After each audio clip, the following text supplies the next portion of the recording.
Chicken মানে বাঙালির একটা আলাদাই ইমোশন। চিকেন খেতে ভালোবাসে না এমন কেউ নেই। বাচ্চা থেকে বড় চিকেন কিন্তু সকলের ভীষণ প্রিয়।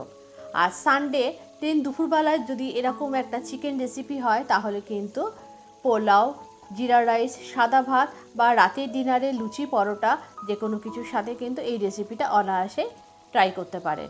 রেসিপিটার কিন্তু আমি এখনও নাম ঠিক করতে পারিনি। রেসিপিটা দেখার পর আপনারাই এই রেসিপির একটা নাম দিয়ে দেবেন। তাহলে চলুন আজকের রেসিপিটা আমরা শুরু করি। এখানে আমি 1 কিলো মতো চিকেন নিয়ে নিয়েছি উইথ বোন। প্রথমেই আমি একটু নুন, হলুদ, একটু কাশ্মীরি রেড চিলি পাউডার আর একটা বড় সাইজের পাতিলেবু দিয়ে চিকেনটাকে প্রায় আধ ঘন্টা মতো ম্যারিনেট করে রাখবো।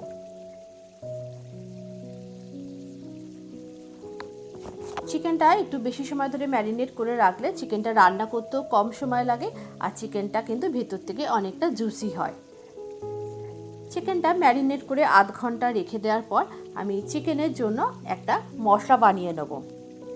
এই মশলার জন্য আমি এখানে দিয়ে দিয়েছি 2 টেবিল স্পুন মতো চীনাবাদাম, 1 টেবিল স্পুন দিয়ে দিয়েছি সাদা তিল, স্বাদ অনুযায়ী দিয়ে দিয়েছি একটু লঙ্কাটা আপনারা আপনাদের স্বাদ অনুযায়ী দেবেন, দিয়েছি একটু আদা আর বেশ কিছু রসুন, আর দিয়ে দিয়েছি প্রায় 4 টেবিল স্পুন মতো টক দই আর কিছুটা পেঁয়াজ বেরেস্তা দিয়ে আমি একটা মিহি মশলার পেস্ট বানিয়ে নিয়েছি।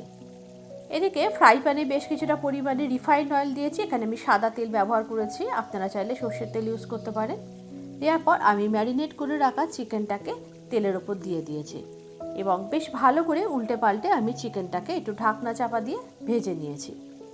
চিকেনটা প্রায় 70% মতো ভাজা হয়ে গেছে। এরপরে চিকেনটাকে আমি ফ্রাই প্যান থেকে তুলে নিয়েছি। এরপর ওই ফ্রাই প্যানে থাকা তেলের মধ্যেই আমি একটু দিয়ে দিয়েছি জয়িত্রীর ফুল আর একটু দারচিনি। ফোড়ন দেওয়ার পর আমি এখানে মিহি করে কুচিয়ে রাখা পেঁয়াজ দিয়ে দিয়েছি প্রায় 2 টেবিল স্পুন মতো।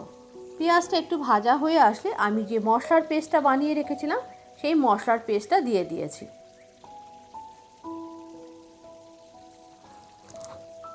খুব ভালো করে নাড়াচাড়া করতে হবে, তা নয়তো কিন্তু যেহেতু বাদাম দেওয়া আছে মশলাটা কিন্তু তলায় লেগে যেতে পারে।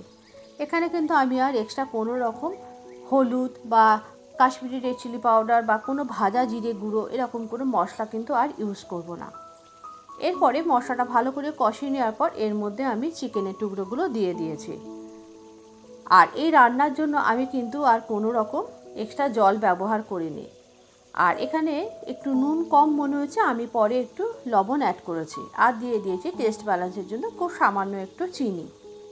এরপরে চিকেনটাকে বারবার ঢাকনা চাপা দিয়ে এরকম আস্তে আস্তে ধিম আছে আমি চিকেনটাকে রান্না করেছি।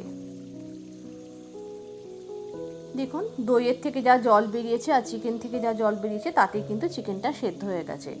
চিকেনটা রান্না হয়ে এসেছে, এই সময় আমি দিয়ে দিয়েছি খুব সামান্য একটু কেওড়ার জল, এই 1 টিস্পুন মতো, আর দিয়ে দিয়েছি একটু কসুরি মেথি রোস্ট করা ছিল, সেইটাকে আমি একটু হাতে করে গুঁড়িয়ে দিয়েছি।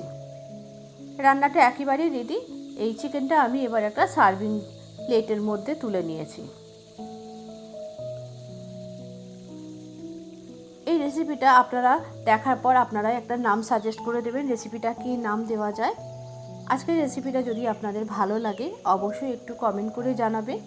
যদি ভালো লেগে থাকে তাহলে একটু লাইক করে বন্ধুদের মধ্যে শেয়ার করে দেবেন আর একটু ফেসবুক পেজটিকে ফলো করে দেওয়ার জন্য অনুরোধ রইল। আর যদি ইউটিউব থেকে দেখে থাকেন তাহলে অবশ্যই একটু চ্যানেলটি সাবস্ক্রাইব করে দেওয়ার জন্য অনুরোধ রইল। আপনারা বাড়িতে অবশ্যই এই রেসিপিটা ট্রাই করবেন। ছুটির দিনের জন্য কিন্তু এই রেসিপিটা একদম আইডিয়াল। আবারও দেখা হবে পরবর্তী ভিডিওতে আর একটা নতুন কোনো রেসিপির সাথে।